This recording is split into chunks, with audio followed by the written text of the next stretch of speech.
Last weekend, I took my kids hiking. Nothing too big, but just a little side trail off the Blue Ridge Parkway. Of course, parts of the parkway were closed with the wintry weather, but we got to see some snow on the ground and the trees and a relatively mild day. And one thing we noticed was how many of those large hardwood trees had fallen.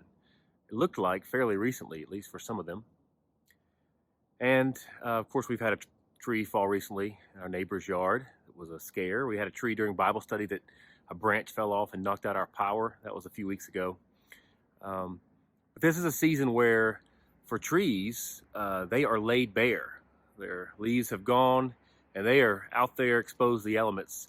And I think we can learn a few things from them. And this is the season of Epiphany for learning, for our own understanding growing. So just a few thoughts on trees.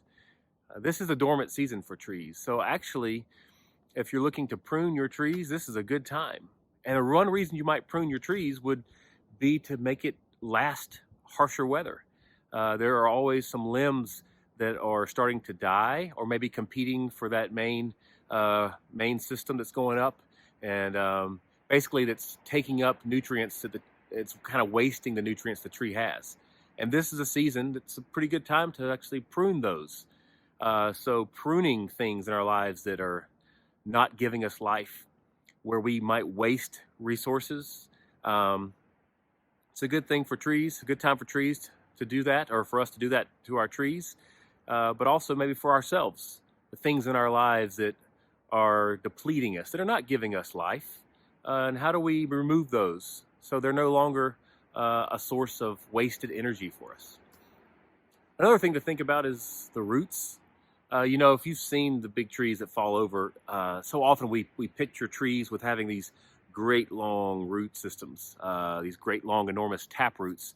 And I know I've been guilty of drawing stylized pictures of trees with these, where it looks like basically a reflection on the water, where the top part of the tree that we see is mirrored underground, but that's really not the case. About 90% of the roots for most hardwood trees grow just those first few feet of soil, which is, this, if you go in the woods or you walk and you see the root system pulled up with that layer of, earth, dirt, some rocks, and then there's a big hole. And it is amazing to think that the roots that we see are so integral in holding up that huge towering trees for years and years, decades, outliving many of us.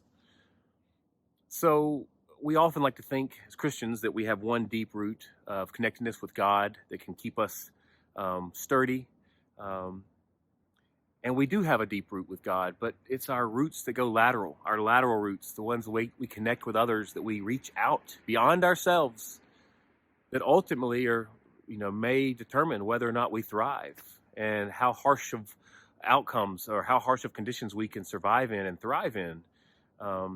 That these hard parts of life don't knock us over. So our roots that go out, it's a good time for us to think about those. What are the relationships that are life-giving, that are sustaining, that are holding us in place even though it's cold and we may feel dormant, like there's no fruit to share with the world. So as Christians, I think these are simple lessons from nature, but they certainly don't lose their impact on me. And I hope we can keep thinking about them together in the weeks ahead as we prepare for the journey of Lent that will lead us to Easter. Peace of Christ be with you this day.